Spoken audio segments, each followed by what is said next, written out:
லேபின் சுற்றுச்சூழல் மொத்தமும் ஏதோ திருவிழா நடப்பதை போல் கொண்டாட்டமாக மாறியிருந்தது.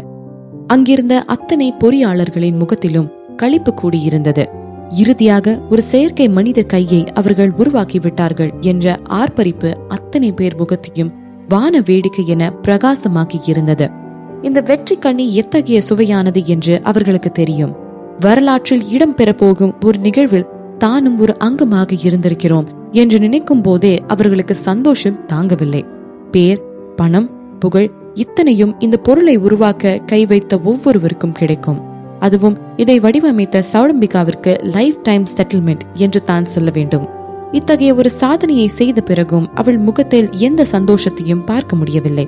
அவளது டீம் மெம்பர் ஒருத்தன் அவளிடம் இதை பற்றி விசாரிக்க மனதை செலுப்பிக் கொண்டவள் வாய் பூரம் பல்லாக ஹாதிராமை பார்த்து சிரித்தாள். உனக்கு சந்தோஷமா இல்லையா ஹாதிராம்? அவந்திகா, அவ்வளோதான், இப்போ ரொம்ப லேட் ஆயிடுச்சு. நான் சொல்றது உனக்கு கேக்குதுல ஹாதிராம்? நான் தான் ஃபர்ஸ்ட் முடிச்சிருக்கேன், அதனால நான் தான் ஜெயிச்சேன் என்று ஆர்ப்பரித்தாள். பார்த்த அவனுக்கு தான் எரிச்சலாக இருந்தது. மிஸ் நாதனோட டிசைனை திருடினது மட்டும் இல்லாம வெட்கமே இல்லாம என்னோடதுன்னு வேற சொல்லிக்கிட்டு இப்போ அதுல வந்த சந்தோஷத்துல கூத்தடிச்சிட்டு வேற இருக்க. கடவுளே, ஏதெல்லாம் என்ன பார்க்க வைக்கிற என்று நொந்து கொண்டான் ஹாதிராம். இதெல்லாம் மிஸ் நாதனுக்கு கிடைச்சிருக்க வேண்டியது இல்லையா? இப்போ எதுவுமே செய்யாத சௌடம்பிகாவுக்கு எல்லாமே போக போகுதே. இதெல்லாம் என்ன நியாயம்?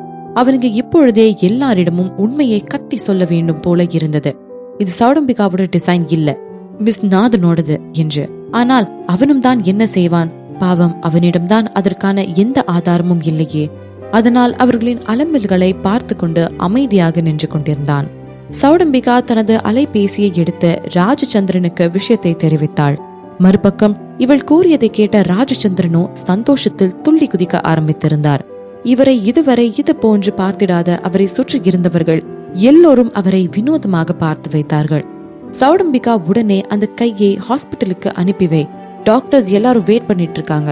சர்ஜரி சக்சஸ்ஃபுல்லா மட்டும் முடிஞ்சிருச்சுன்னா நீ என்ன கேட்டாலும் அதை நான் உனக்கு தரேன் என்று அவர் கூற, இதை கேட்ட சௌடம்பிகாவின் உடலில் புது ரத்தம் பாய ஆரம்பித்தது. அவள் கண்கள் மின்னின. சரி தாத்தா, நான் இப்போ ஏன் ஆளுங்களை பொருளோட ஹாஸ்பிட்டலுக்கு அனுப்பி வைக்கிறேன் என்றாள். போனை அணைத்தவளுக்கு இப்பொழுது அவந்திகாவை பற்றிய பயம் முற்றிலுமாக நெஞ்சை விட்டு அகன்றிருந்தது. வெற்றி அவள் பக்கம் என்று உறுதியாகிவிட்டது. அவந்திகா முற்றிலுமாக தோற்றுவிட்டாள். அவளது டீமில் இருந்த பொறியாளர்களும் அப்படித்தான் நினைத்தார்கள். முக்கியமாக அந்த நெட்டையனும் குட்டையனும். அந்த லேபிலேயே அவந்திகாவிற்கு ஆதரவாக ஒருவன் இருந்தான் என்றால் அது ஹாதிராம் மட்டும்தான். அவன் அவந்திகா அவனுக்கு அளித்த பொறுப்பை சரியாக நிறைவேற்றினான். அந்த கையின் முன் மாதிரியை கொண்டு வந்து அவந்திகாவிடம் கொடுத்தவனுக்கு இன்னுமே உள்ளே கோபமும் வருத்தமும் இணை சேர கணன்று கொண்டிருந்தது. மிஸ் நாதன், இன்னும் சௌடம்பிகா எவ்வளவு அற்பமான பொண்ணுன்னு உங்களுக்கு தெரியல. நீங்க பண்ணதுக்கான எல்லா கிரெடிட்டும் அந்த சௌடம்பிகா அலேக்கா எடுத்துட்டு போயிட்டா. இப்போ அந்த கையை முழுசா தயாரிச்சு ஹாஸ்பிட்டலுக்கும் எடுத்துட்டு போயிட்டா. இப்ப மட்டும் நீங்க அவளோட குட்டை வெளிப்படுத்தலாம், அப்புறம் அவ்வளவுதான், எல்லா அட்வான்டேஜையும் அவளே அள்ளிட்டு போயிடுவா மிஸ் நாதன். ஆதிராமுக்கு மனது தாங்கவே இல்லை. இதை கேட்ட அருணுக்குமே மனதில் பீதி உண்டானது. அவர் சொல்றது சரிதான்கா, நம்ம சீக்கிரமா அந்த பொம்பளைய வெளிப்படுத்தி ஆகணும் என்றான் அருண். ஆதிராம் ஒரு பக்கம் ஆதங்கத்தில் கனன்று கொண்டிருக்க, மறுபக்கம் அருண் குதியோ குதி என்று குதித்துக் கொண்டிருக்க, இவையெல்லாம் செய்ய வேண்டிய அவந்திகாவோ அமைதியே உருவான புத்தரை போல் அமர்ந்து கொண்டிருந்தாள். ஆதிராம் கொண்டு வந்த முன் மாதிரியை பார்த்தபடி இருந்தாள். கா, இப்பயும் ஏன் இவ்ளோ காமா இருக்கீங்க? அவனுக்கு தான் என்ன ஆக போகிறதோ என்ற ரத்த அழுத்தம் எகிரி கொண்டிருந்தது. நான் எதுக்கு கவலைப்படணும் என்று கேட்டு வைத்தாள் அவந்திகா. ஏன்னா சௌடம்பிகா ஜெயிக்க போறாளா? ஹே, டேமேஜ் ஆன பொருளை அவ வச்சுக்கிட்டு அவ எப்படி ஜெயிக்க முடியும் அருண் என்று கேட்டாள் அவந்திகா. இந்த விஷயம் முன்னரே அவனுக்கு தெரிந்து இருந்தது தான். ஆனா அவங்க ஜெயிச்சிட்டதா தான் சொல்றாங்க என்றான் அருண்.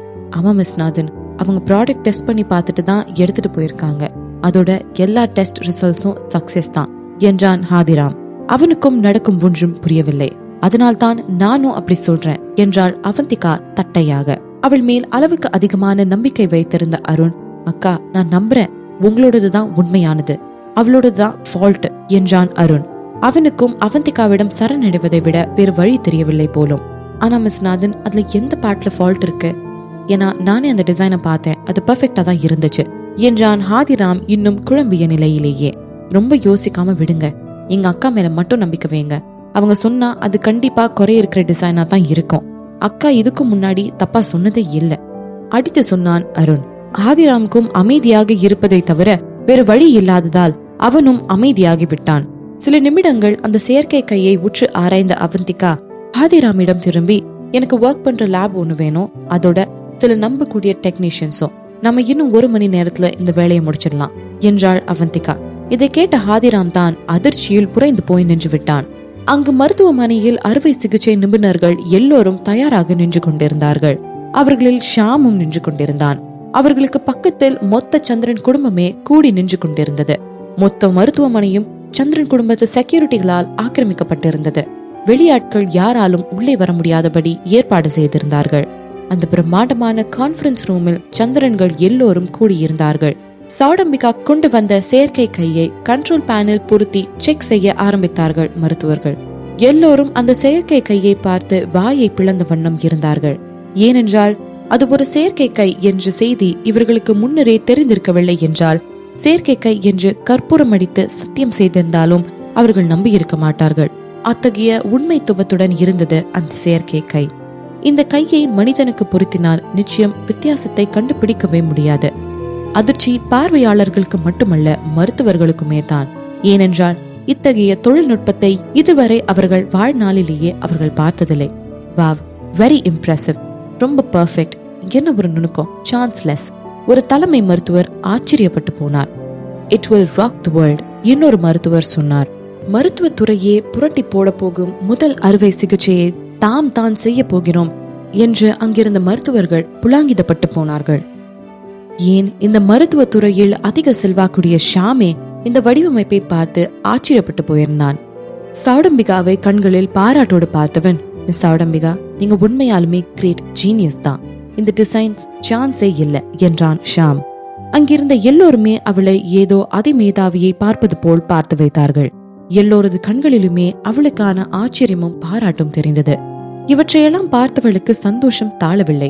நீங்க என்ன ரொம்ப புகழ்றீங்க ஷாம், நான் இந்த ஒர்க்லயே ரொம்ப வருஷமா ரிசர்ச் பண்ணதுனால தான் இது எனக்கு கிடைச்சிருக்கு என்றாள் தன்னடக்கம் நிறைந்த சௌடாம்பிகா. சௌடம்பிகா இந்த விஷயத்த தன்னோட முழு மனசையும் அர்ப்பணிச்சு வேலை பார்த்துட்டு இருந்தா. ஆனா இவ்வளவு சீக்கிரமா இத அவ அச்சீவ் பண்ணுவான்னு நான் எதிர்பார்க்கவே இல்லை. நான் இன்னைக்கு ரொம்ப சந்தோஷமா இருக்கேன் என்றபடி சந்தோஷமாக சிரித்தார் ராஜச்சந்திரன். ஆர்ப்பாட்டமாக ஓடி வந்தான் ஆதிராம். அங்கிருந்த யாருமே இதற்கு முன் ராஜச்சந்திரனை இத்தனை சந்தோஷமாக பார்த்ததே இல்லை என்றே சொல்லலாம். எல்லோரும் சென்று சௌடம்பிகாவிற்கு தனது பாராட்டுகளையும் வாழ்த்துகளையும் தெரிவித்த வண்ணம் இருந்தனர். ஒருவனை தவிர, அது ரவிச்சந்திரன். அவன் அந்த ஹாலுக்கு வெளியே நின்று கொண்டு அவந்திகாவிற்கு கால் செய்து கொண்டிருந்தான். அவள் அழைப்பை ஏற்றதும் எங்கடி இருக்க என்று கேட்டான். வேலை செய்யும் ஆட்களை கவனித்தவாறே லேப்ல தான் ஒர்க் பண்ணிட்டு இருக்கேன், ப்ராடக்ட் ரெடி ஆயிட்டு இருக்கு என்றாள் அவந்திகா. சௌடம்பிகா ஆல்ரெடி இங்க வந்துட்டா, ஆபரேஷன் சீக்கிரமா ஸ்டார்ட் ஆக போகுது என்று அவன் கூற, சில வினாடிகள் மறுபுறம் எந்த பதிலையும் காணவில்லை. பின்னர் ஆபரேஷன் டைம் என்ன என்று கேட்டாள் அவந்திகா. மதியம் 1 மணிக்கு என்றான் ரவிச்சந்திரன். இப்பொழுதே மணி 12 தாண்டி இருந்தது. தேங்க்யூ, நான் 1 மணிக்கு முன்னாடியே அங்க வந்துடுறேன் என்று மென்மையாக கூறினாள் அவந்திகா. சரி, ஏதாச்சும் உதவி வேணும்னா கூப்பிட என்றான். அவளும் சரி என்று கூறிவிட்டு இருவரும் ஒரே நேரத்தில் அழைப்பை துண்டித்து விட்டனர். அவன் உள்ளே திரும்ப சரியாக அதே நேரத்தில் பூர்ணிமா ரூமில் இருந்து கதவை திறந்து கொண்டு வெளியே வந்தாள். ரவி, யார்கிட்ட போன்ல பேசிட்டு இருந்தீங்க? அவந்திகா கிட்டையா என்று கேட்டாள் பூர்ணிமா. அவன் எந்த பதிலும் சொல்லாமல் இருக்க அவனது முகத்தை ஆராய முற்பட்டாள். அதிலும் அவளுக்கு ஒரு விடையும் கிடைக்கவில்லை. அவனுக்குமே அவளோட பேச எந்த விருப்பமும் இல்லை. அவன் எந்த பதிலும் சொல்லாமல் நகர் முற்பட அவன் வழியை மறித்தவள், ரவி, சௌடம்பிகா ஆல்ரெடி ஜெயிச்சிட்டா, இன்னும் ஏன் நீங்க அவந்திகாவுக்கு ஹெல்ப் பண்ணிட்டு இருக்கீங்க? அவ தோத்து போயிட்டா என்றாள் பூர்ணிமா. இவளை பார்த்து புருவத்தை சுருக்கியவன், இப்ப என்ன சொல்ல வர என்று கேட்டான். நீங்க உங்க பாட்டிக்கு பண்ணி கொடுத்த சத்தியத்தை ஞாபகம் வச்சிருப்பீங்கன்னு நினைக்கிறேன், பல்லை கடித்து கொண்டு கூறினாள் பூர்ணிமா. அவள் எதை சொல்ல வருகிறாள் என்று புரிந்து கொண்ட ரவிச்சந்திரன், அதுக்கு என்ன இப்போ என்று சாதாரணமாக கேட்டான். அதுக்கு என்னவா, இப்படி பேசினா என்ன அர்த்தம் ரவி? இப்ப நீங்க பண்ணி கொடுத்த சத்தியம் என்ன ஆகுறது? அதை மீறி அவ தோத்த பின்னாடியும் நீங்க அவளுக்கு இப்படி ஹெல்ப் பண்ணக்கூடாது. அதோட நீங்க ஏன் அவ மேல இப்படி பைத்தியமா இருக்கீங்க? நான் அவளை விட கோடி மடங்கு பெட்டர் என்று அவள் கூற, வார்த்தை கூறி முடிக்கும் முன்னரே இதுக்கும் உனக்கும் எந்த சம்மந்தமும் இல்ல என முகத்தில் அடித்தாற்போர் சொல்லிவிட்டு ஹாலினுள் நுழைந்து கொண்டான் ரவிச்சந்திரன். அந்த இடத்திலேயே உறைந்து நின்று விட்டாள் பூர்ணிமா. அவளது முகத்தில் கோபத்தை கனன்று கொண்டிருந்தது. தன் கோபத்தை கட்டுப்படுத்த முடியாமல் கைகளை இறுக்கி பிடித்துக் கொண்டாள். அவளது விரல் நகங்கள் அவளது உள்ளங்கையை பதம் பார்க்க தொடங்கி கொண்டிருந்தன. இல்ல இல்ல, ரவி எனக்கு மட்டும்தான் சொந்தமானவரு. அவரை என்னால யாருக்கும் விட்டு தர முடியாது. அவந்திகாவிற்கு ஒரு பெரும் ஆபத்து பூர்ணிமா வழி பிறந்து கொண்டிருந்தது. அக்கா, எனக்கு இன்னுமே புரியல. உங்க டிசைனுக்கும் சௌடம்பிகா டிசைனுக்கும் இத்துளி கொண்டுதான் வித்தியாசம் இருக்கு. ஆனா இதனால என்ன ஆக போகுது என்றவாறு இன்னுமுமே லேப்டாப்பின் திரையை விரித்து கொண்டிருந்தான் அருண். அங்கிருந்த மற்ற பொறியாளர்களுக்குமே அதே சந்தேகம்தான் மனதில் ஓடிக்கொண்டிருந்தது. செய்திருக்கும் இத்துணை சிறிய மாற்றத்தால் என்ன பெரிய வித்தியாசம் வந்துவிட போகிறது என்று அவர்களுக்கு ஒன்றும் புரியவில்லை. உன்னோட கேள்விக்கான ஆன்சர் டியூரபிலிட்டி அருண் என்றாள் அவந்திகா. அதாவது நிலையான தன்மை என்று பொருள். ஆனால் அவளது பதில் இன்னும் அங்கு இருந்தவர்களின் குழப்பங்களை தீர்த்த பாடில்லை. 2 செயற்கை கைகளுமே ஒரே உலோகத்தினால் ஆனவைத்தான். அப்படி இருக்க அது நிலையான தன்மை மட்டும் எப்படி அதிகமாக இருக்கக்கூடும்? அருண் அவந்திகாவிடம் கேள்வி கேட்பதை நிறுத்தி கொண்டான். அவந்திகா ஒரு புதிய செயற்கை கையை எல்லாம் உருவாக்கவில்லை. அவளது வடிவமைப்பை உயிர்ப்பித்திருந்த முன் மாதிரிலேயே சில மாற்றங்கள் மட்டும் செய்ய சொல்லியிருந்தாள். அதனால் அது 1 மணி நேரத்துக்கு உள்ளாகவே தயாராகிவிட்டு இருந்தது. அவளை நோக்கி ஆர்ப்பாட்டமாக ஓடி வந்த ஹாதிராம், மிஸ் நாதன், பொருள் ரெடி ஆகிடுச்சு, உடனே ஹாஸ்பிட்டலுக்கு போலாமா என்று ஆர்வம் என்னும் கண்களுடன் கேட்டான். அவந்திகா சௌடம்பிகாவின் குட்டை உடைத்து வெற்றி வாகை சூடப்போவதை பார்க்க அவனுக்கு ஆசையாக இருந்தது. அவந்திகா பதில் சொல்வதற்கு முன்பே முந்திக் கொண்ட அருண், கண்டிப்பா நம்ம ஹாஸ்பிட்டலுக்கு தான் போறோம் இல்லையாக்கா என்று கேட்டான் ஆர்வம் என்ன. சரிதான், நம்ம ஹாஸ்பிட்டலுக்கு தான் போறோம். சில பேர் மூக்கு உடைக்க வேண்டியது இருக்கு என்றாள் அவந்திகா. இதை கேட்ட அருணுக்கும் ஹாதிராமுக்கும் குஷி தாங்கவில்லை. அவர்கள் எல்லோரும் கிளம்பி மருத்துவமனைக்கு சென்ற போது அவர்களை வரவேற்க ரமேஷ் வாசலிலேயே காத்து கொண்டிருந்தான். இவர்களை பார்த்ததும் முகம் மலர்ந்தவன், மிஸ் அவந்திகா, பாஸ் தான் என்ன உங்களுக்காக வெயிட் பண்ண சொன்னாரு. ஒரு வழியா நீங்க வந்துட்டீங்க என்றான் ரமேஷ் வாயெல்லாம் நிரம்பிய புன்னகையுடன். சர்ஜரி ஸ்டார்ட் ஆயிடுச்சா? நேராக விஷயத்திற்கு வந்தாள் அவந்திகா. இன்னும் கொஞ்ச நேரத்துல ஆரம்பிக்க போறாங்க என்றான் ரமேஷ். எங்களை அங்க கூட்டிட்டு போங்க என்று அவள் கூற ரமேஷ் அவர்களை அழைத்து கொண்டே உள்ளே சென்றான். அறுவை சிகிச்சை நடக்க போகும் இடத்திற்கு நாச்சியார் வீல் சேரில் அழைத்து வரப்பட்டார். எல்லோரும் உற்சாகமாக இருக்க சௌடம்பிகா தான் உற்சாகத்தின் உச்சத்தில் இருந்தாள். இந்த அறுவை சிகிச்சை மட்டும் நடந்து முடிந்து விட்டால் அவள் கேட்டது அவளுக்கு கிடைக்கும். அவளது பல வருட கனவு இன்று நிறைவேற போகிறது. ஆடம்பரமான வாழ்வு, அதிகாரம், செல்வாக்கு எல்லாம் இனி தனக்கு சொந்தமாக போகிறது. இவை தானே தான் அனாதையாக இருந்ததில் இருந்து எதிர்பார்த்து கொண்டிருந்தது. சரி, டைம் ஆயிடுச்சு, நாங்க போய் ஆபரேஷனை ஸ்டார்ட் பண்றோம். எல்லாரும் நல்ல செய்திக்காக வெயிட் பண்ணுங்க, சிரித்த முகத்துடன் சொன்னான் ஷியாம் சிரஞ்சீவ். அவர்கள் உள்ளே திரும்ப வெயிட் என்றான் ரவிச்சந்திரன். இதை கேட்ட எல்லோரது பார்வையும் ரவிச்சந்திரனின் பக்கம் திரும்பியது. இன்னும் கொஞ்ச நேரம் கழிச்சு ஸ்டார்ட் பண்ணுங்க என்றான் ரவிச்சந்திரன். ஏ ரவி, முகத்தை சுருக்கி கொண்டு கேட்டார் ராஜச்சந்திரன். ரவிச்சந்திரன் பதில் சொல்ல முனைந்த நேரம் அவன் பின்னால் அழுத்தமான காலடி ஓசைகள் கேட்டது. அவற்றில் இருந்து அவந்திகாவின் காலடி ஓசை இருப்பதையும் அவனால் இனம் காண முடிந்தது. திரும்பி பார்த்தான் ரவிச்சந்திரன். அவன் நினைத்தது போல அவந்திகா இவர்களை நோக்கி நடந்து வந்து கொண்டிருந்தாள். கூட அருணும் ஆதிராமும் ரமேஷும் இருந்தனர். அவர்களையெல்லாம் அவன் எங்கே கண்டு கொண்டான்? அவர்கள் இருவரின் கண்களும் சந்தித்துக் கொள்ள ரவிச்சந்திரனின் உதட்டில் ஒரு பளிச்சென்ற புன்னகை வந்து அமர்ந்து கொண்டது. ஒரு பொண்ணின் முகத்தை பார்ப்பது மட்டுமே தனக்கு இத்தகைய உற்சாகத்தை பெற முடிகிறது என்று யோசித்தான் ரவிச்சந்திரன். அவனுக்கே அவனது மனதை நினைத்து சிரிப்பாக இருந்தது. மற்றவர்களும் அவந்திகாவை பார்த்தன. அதிலும் சௌடம்பிகாவின் அதிர்ச்சி அளவிட முடியாத நிலையில் இருந்தது. அந்த அவந்திகா இந்த நேரத்தில் இங்க என்ன பண்ணிட்டு இருக்கா? இதுதான் அவர்கள் எல்லோரது மனதிலும் இருந்த கேள்வி. அவந்திகாவை பார்த்து முகத்தை சுருக்கிய சுலோச்சனா, அவந்திகா, நீ இங்க என்ன பண்ணிட்டு இருக்க என்று கேட்டார். அவரை பார்த்து மென்மையாக சிரித்தவள், நான் நாச்சியார் அம்மாக்கு தேவையான செயற்கை கைய தயாரிச்சு எடுத்துட்டு வந்திருக்கேன். நான் லேட் ஆகலன்னு நினைக்கிறேன் என்றாள் அவந்திகா. என்ன, நாச்சியார் அம்மாக்கு தேவையான செயற்கை கையை எடுத்துட்டு வந்திருக்காளா? எல்லோருக்குமே ஆச்சரியம் தாங்கவில்லை. அவளை பார்த்து இளப்பமாக சிரித்த சுலோச்சனா, நீ லேட்டா தான் வந்திருக்க. சௌடம்பிகா உனக்கு முன்னாடியே லிம் கொண்டு வந்துட்டா. அதனால நீ கொண்டு வந்தது எங்களுக்கு தேவையில்லை. அதோட உன்னோட டிசைன் கண்டிப்பா சௌடம்பிகாவோடதை விட பெஸ்டா இருக்க முடியாது, அழுத்தம் திருத்தமாக சொன்னார் சுலோச்சனா. அது என்னோடதையும் பார்க்காமையே உங்களால எப்படி சொல்ல முடியும் மேடம் என்று கேட்டாள் அவந்திகா. சௌடம்பிகாவோட டிசைன் பர்ஃபெக்டா இருக்கு, அதுல எந்த மாற்றமும் இல்ல. அதனால உன்னோடது எவ்வளவு நல்ல டிசைனா இருந்தாலும் அது கண்டிப்பா சௌடம்பிகாவோடதை விட பெஸ்டா இருக்க முடியாது, தட்டையாக சொன்னார் சுலோச்சனா. அவந்திகா சுலோச்சனாவிற்கு எந்த பதிலையும் தராமல் திரும்பி அருணை பார்த்தாள். அவளது பார்வையின் அர்த்தத்தை புரிந்து கொண்ட அருண் அவனது கையில் இருந்த பெட்டியை திறந்து அவந்திகாவின் சார்பான செயற்கை கையை எடுத்து வந்தான். அதை பார்த்தவர்களில் ரவியை தவிர மற்ற எல்லோருமே அதிர்ச்சி அடைந்தார்கள். இது இது என்ன சௌடம்பிகாவோடது மாதிரியே இருக்கு அவந்திகா, வெடித்தார் சுலோச்சனா. இப்பொழுதுதானே சௌடம்பிகா தயாரித்த கையை பார்த்து விட்டு வந்திருந்தார்கள். அதற்குள்ளாகவா வித்தியாசம் தெரியாமல் போய்விடும்? அவந்திகா, இது என்னோட டீம் தயாரிச்ச 3 புரோட்டோடைப்ல ஒண்ணு. நீ அதுல இருந்து ஒண்ணு திருடிட்டியா? ஆவேசமாக கத்தினாள் சௌடம்பிகா. இந்த செய்தி அங்கிருந்த மொத்த குடும்பத்தாரையும் உலுக்கி எடுத்தது. என்ன, இந்த அவந்திகா சௌடம்பிகா செஞ்ச பொருளை திருடிட்டு வந்திருக்காளா? என்ன இந்த பொண்ணு இவ்ளோ கேவலமா நடந்துக்குது? அவந்திகா, இதனே நீ சௌடம்பிகா செஞ்ச பொருளை திருடிட்டு வந்திருக்க? இது இல்லீகல். இப்போ இதுக்கு மட்டும் நீ சரியான விளக்கத்தை கொடுக்கலனா உடனே உன் மேல எங்களால கேஸ் போட முடியும். கோபமாக கத்தினார் சுலோச்சனா. அதானே, இப்படி ஒரு கேவலமான விஷயத்த நீ பண்ணுவேன்னு நான் எதிர்பார்க்கல அவந்திகா. தன் பங்கிற்கு ஒரு பிட்டை போட்டாள் பூர்ணிமா. மொத்த கூட்டமும் அவளை கண்டன பார்வை பார்த்து கொண்டிருக்க அங்கு புன்னகை மன்னனாக இருந்தது ரவிச்சந்திரன் மட்டும்தான். ஏனோ அவந்திகா மீது அவனுக்கு அளவு கடந்த நம்பிக்கை இருந்தது. இந்த சில நாட்களில் அவளின் சுபாவத்தை மிக நன்றாகவே புரிந்து வைத்திருந்தான் ரவிச்சந்திரன். அவள் மிகவும் எச்சரிக்கை சுபாவம் உள்ளவள். ஒரு விஷயம் அவளது மனத்திற்கு 100% உறுதியாக இருக்கும் வரை அவள் அதில் இறங்க மாட்டாள். அவளது முகத்தை ஆராய்ந்தான். அதில் எந்த பயமோ பதட்டமோ இல்லாமல் துடைத்து வைத்தாற் போல் இருந்தது அவளது முகம். நீங்க எல்லாரும் தப்பா புரிஞ்சிட்டு இருக்கீங்க. இது என்னோட டிசைன். என்னோட டிசைனை நான் மட்டும்தான் கொண்டு வர முடியும், பொறுமையாக சொன்னாள் அவந்திகா. சும்மா விளையாடாத அவந்திகா. சுலோவிற்கு கோபம் வந்து விட்டது. இந்த டிசைன் அப்படியே சௌடம்பிகாவோடது தான். இப்போதான் நாங்க எல்லாரும் அதை பார்த்துட்டு வரோம்.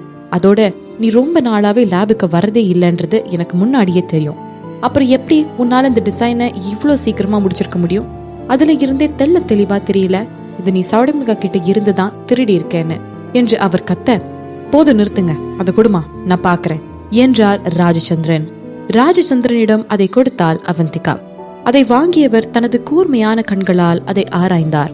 சில நிமிடங்களில் நிமிர்ந்தவர், இது அச்சு அசல் சௌடம்பிகாவோட டிசைன் தான். அவந்திகா, நீ எங்களை எல்லாம் என்ன நினைச்சிட்டு இருக்க? முட்டாள்னா, எங்களால இந்த சின்ன வித்தியாசத்தை கூட கண்டுபிடிக்க முடியாது நான் நினைச்சேன். இப்படி எங்க கிட்ட போய் சொல்லி ஏமாத்த உனக்கு எங்க இருந்து தைரியம் வந்துச்சு? கட்டிடமே அதிர கத்தினார் ராஜச்சந்திரன். அவந்திகா, எதுக்கு என்னோட டிசைனை திருடின? ஆங்காரமாக கத்தினாள் சௌடம்பிகா. உண்மையாலுமே அவளது வடிவமைப்பை பிற திருடி இருந்தால் கூட இத்தனை வலியும் கோபமும் அவளது குரலில் இருந்திருக்குமா என்று தெரியவில்லை. அந்த மாதிரியின் வடிவமைப்பு அவந்திகா உடையதாய் இருந்து விட்டு போகட்டுமே, அந்த பொருள் தான் செய்தது தானே. எவ்வளவு தைரியம் இருந்திருந்தால் தான் தர முடியாது என்று மறுத்தும் இவள் அந்த மாதிரியை திருடி வந்து இருப்பாள் என்ற எண்ணம் சௌடம்பிகாவுக்கு. அதே நேரத்தில் அவளது முகத்தில் கோபம் இருந்தாலும் அவளது மனது சந்தோஷம் தாழாமல் கும்மாலம் அடித்துக் கொண்டிருந்தது. இப்படி நுணலும் தன் வாயால் கெடும் என்பது போல் தான் தயாரித்த முன் மாதிரியை அவந்திகா எடுத்து வந்து திருடி பட்டத்தை வழிய போய் வாங்கிக் கொள்வாள் என்று அவள் சற்றும் எதிர்பார்க்கவில்லை. ஆமா, இது சௌடம்பிகா தயாரிச்சதுதான், பிகு பண்ணி கொள்ளாமல் ஒத்துக்கொண்டாள் அவந்திகா. இதை கேட்ட சௌடம்பிகாவும் மற்றவர்களும் அதிர்ச்சியாகி போய் நின்றார்கள். இப்படி எளிதாக அவந்திகா தான் தப்பு செய்ததாக ஒத்துக்கொள்வாள் என்று அங்கிருந்த யாரும் எதிர்பார்க்கவில்லை. இதை கேட்ட ரவிச்சந்திரன் கூட அவந்திகாவிடம் ஏதோ சொல்ல வர, அதற்குள் ஆனா தயாரிச்ச ஆளுங்க மட்டும்தான் அவளோட ஆளுங்க. டிசைன் நான் பண்ணது, என்னோட டிசைன் தான் சௌடம்பிகா திருடிட்டா என்று சௌடம்பிகாவை சுட்டி காட்டி கூறினாள் அவந்திகா. அவந்திகா, மனசாட்சி இல்லாம இப்படி நான் உன் டிசைனை திருடிட்டேன்னு என் மேல பழி போடுறல, அப்போ அதுக்கு ஆதாரத்தை எடுத்து இப்ப என் முன்னாடி வை. நிதமும் லேபுக்கு வராம வீட்லயே உட்காந்து இருந்துட்டு இன்னைக்கு வந்து நான் உன்னோட டிசைனை திருடிட்டேன்னு பழி போடுறேன். லேப் மெட்டீரியல் எதையுமே ரெஃபர் பண்ணாம உன்னால எப்படி இந்த டிசைனை தயாரிக்க முடிஞ்சது? சொல்லு, கோபமாக கத்தினாள் சௌடம்பிகா. அதானே, உனக்கு இந்த ஃபீல்ட்ல எந்த எக்ஸ்பீரியன்ஸும் இல்ல, அப்புறம் எப்படி இந்த டிசைனை உன்னோடதுன்னு சொல்ற? தேவையில்லாத பிரச்சனையை கிளப்பதான் இங்க வந்திருக்கியா அவந்திகா? கோபத்தில் உருமினார் ராஜச்சந்திரன். ஆனா இது என் அக்கா வடிவமைச்ச டிசைன் தான், திருடினது இதோ இந்த சௌடம்பிகா தான், குதித்தான் அருணகிரி. அப்ப அதுக்கான ஆதாரத்தை காமி.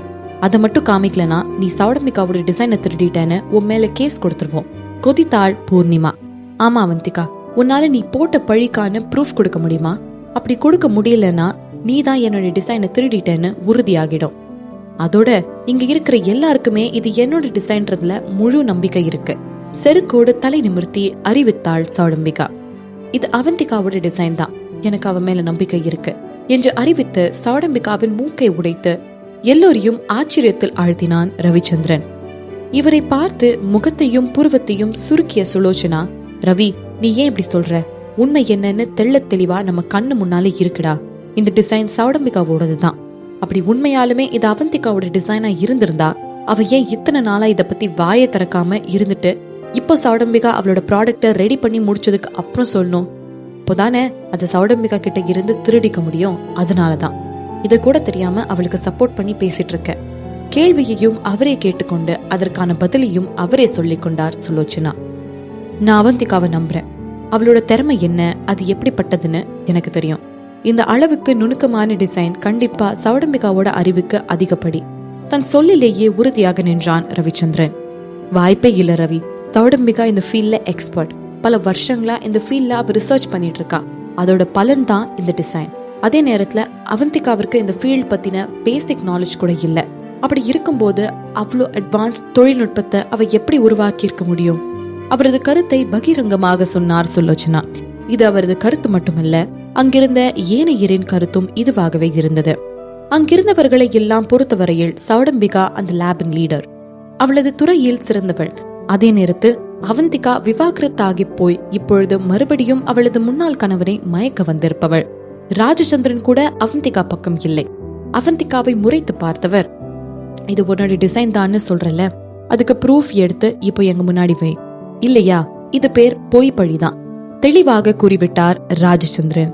மாமா சொல்றதுதான் சரி, நீ சொல்றதுக்கும் ஆதாரம் எங்க? அழுத்தமாக கேட்டார் சுலோ. உங்களுக்கு என்ன மாதிரியான ப்ரூஃப் வேணும்னு நினைக்கிறீங்க? ஏன்னா என்னோட டேலண்ட் தான் அதுக்கான ப்ரூஃபே என்றாள் அவந்திகா தன்னம்பிக்கை தெரித்த குரலில். விளையாடாத, நீ எதுக்குமே கேப்பபிள் ஆனவை இல்ல என்றபடி சந்திரன் குடும்பத்தை சேர்ந்த அங்கிருந்த பெண்களுள் ஒரு பெண் அடக்கமட்டாமல் சிரித்தாள். அவள் கேட்டதிலேயே பெரிய ஜோக் இதுதானாம். அவர்களை எல்லாம் பொறுத்தவரை இன்னும் ரவியின் திருமணத்தன்று பார்த்த அதே மந்தமான பெண்தான். அவர்களை சொல்லியும் குற்றமில்லை. ஏனெனில் அவர்கள் அவந்திகாவை அப்படித்தானே பார்த்திருந்தார்கள். அவள் எத்தகைய திறமையானவள் என்று அவர்கள் இன்று வரை பார்த்ததில்லையே. சரி சரி சொல்லு, உன்னோட திறமை என்னன்னு என்று ஒருவர் கூற, நான் நினைக்கிறேன் இவளுக்கு மர கலன்றிருக்கும்னு என்றான் கூட்டத்தில் இருந்த மற்றொருவன். கிட்டத்தட்ட அங்கிருந்த எல்லோருமே அவளை கேலி செய்ய ஆரம்பித்திருந்தார்கள். இதையெல்லாம் பார்த்த சௌடம்பிகாவிற்கு மனதுக்கு நிறைவாக இருந்தது. இவர்கள் எல்லோரும் சேர்ந்து தனது வேலையை இவ்வளவு சுலபமாக முடித்து வைத்து விட்டார்களே என்று. சௌடம்பிகாவை உறுத்து பார்த்த அருணுக்கு அப்படியே அவள் முகத்தில் ஒரு குத்து விட வேண்டும் போல இருந்தது. அவந்திகாவின் பக்கம் திரும்பியவன், அக்கா நீங்க ப்ரூஃப் காமிங்க, அப்புறம் இவங்க எல்லாரும் அவங்க மூஞ்சை எங்க கொண்டு போய் வச்சுக்கிறாங்கன்னு பாக்குறேன் ஆவேசமாக பேசினான் அருண். உங்ககிட்ட ஆதாரம் இருக்காடி என்று கேட்ட ரவிச்சந்திரனின் குரலில் அவள் மீதான அக்கறை நிரம்பி வழிந்து கொண்டிருந்தது. அவளிடம் ஆதாரம் இருந்தது, ஸ்டீஃபன் ஒகேனல் என்னும் மனித உருவத்தில். ஆனால் அவனை அவந்திகாவால் காட்டி கொடுக்க முடியாது. அதற்கு அவனுக்கு சார்பாக அவந்திகா இருக்கிறாள் என்றெல்லாம் அர்த்தம் இல்லை. மாறாக இவளுக்கு தேவையான சில முக்கிய தகவல்கள் அவனிடம் இருந்தன. அதோடு அவன் அவந்திகாவிற்கு துரோகம் எல்லாம் செய்யவில்லையே, அவன் அந்த டிசைனை மாற்றிதான் கொடுத்திருக்கிறான். அதனால் அவனை இதில் உள் இழுத்து விட முடியாது. சொல்ல போனால் முதலிலேயே அவந்திகா சௌடம்பிகாவையுமே இந்த பிரச்சனையில் இருந்து காப்பாற்ற வேண்டும் என்று தான் நினைத்தாள். ஏனென்றால் சௌடம்பிகா தங்களுள் ஒருத்தி என்ற எண்ணம் இருந்து வந்தது அவளுக்குள். ஆனால் எப்பொழுது சௌடம்பிகா மீண்டும் மீண்டும் தன்னை எதிர்க்க துணிந்தாளோ, இதற்கும் மேல் அவளை தன்னை எதிர்க்க விடக்கூடாது என்று முடிவெடுத்தாள் அவந்திகா. ஒரு புன்னகையை உதட்டில் பூசிக்கொண்டவள், உங்களுக்கு வேண்டிய மாதிரியான ஆதாரம் என்கிட்ட இல்ல, என்னோட திறமை தான் என்னோட ஆதாரம். என்னோட டிசைனை சௌடம்பிகா திருடிட்டா. நான் உங்களை வார்ன் பண்றேன், சௌடம்பிகா திருடினது ஃபேக் டிசைன், அது போலியானது. அதனால அவ தயாரிச்சு கொண்டு வந்த பொருளிலையும் கண்டிப்பா குறை இருக்கும் என்றாள் அவந்திகா இன்னும் புன்னகை மாறாமல். கேட்ட சௌடம்பிகாவிற்கு தான் இதயம் ஒரு நொடி நின்று துடித்தது. என்ன இது, என்ன சொல்றா இவ? நான் திருடினது போலி டிசைனியா? அது எப்படி சாத்தியம்? ப்ராடக்ட் எல்லா டெஸ்ட்லயும் சக்சஸ் ஆச்சே. இல்ல இல்ல, இவ ஏதோ பொய் சொல்றா என்று இவள் நினைவுகளில் சுழன்று கொண்டிருக்க, அப்ப உங்ககிட்ட எந்த ஆதாரமும் இல்ல அப்படிதானே? அப்ப நீ போயிருக்க வேண்டியது மென்டல் டிபார்ட்மெண்ட்டுக்கு. அது எந்த ஃப்ளோர்ல இருக்குன்னு கேட்டு அங்க போ. மாத்தி இங்க சர்ஜரி ஹாலுக்கு வந்து எங்க உயிரை வாங்காத என்று கத்தினார் சுலோச்சனா. அவந்திகா, சௌடம்பிகா டிசைனை நாங்க எல்லாரும் பார்த்துட்டோம், அதுல எந்த குறையும் இல்ல. அதனால இப்படி நாடகம் ஆடுறத தயவு செஞ்சு நிறுத்து என்றாள் பூர்ணிமா. இதையெல்லாம் அவந்திகா கண்டு கொள்ளவே இல்லை. அவளுக்குமே தெரியும் இவர்கள் யாருக்கும் தன்னை நம்ப வேண்டிய அவசியம் இல்லை என்று. அவர்கள் நம்பும் அளவிற்கான ஆதாரத்தையும் தான் ஏதும் தரவில்லையே. அதனால் அவள் இதையெல்லாம் எதிர்பார்த்துதான் வந்தாள். ஒரு பக்கம் அவந்திகா தன் சிந்தனையில் ஆழ்ந்து போயிருக்க, மறுபக்கம் ராஜச்சந்திரனின் பொறுமை குறைந்து கொண்டே வந்து கொண்டிருந்தது.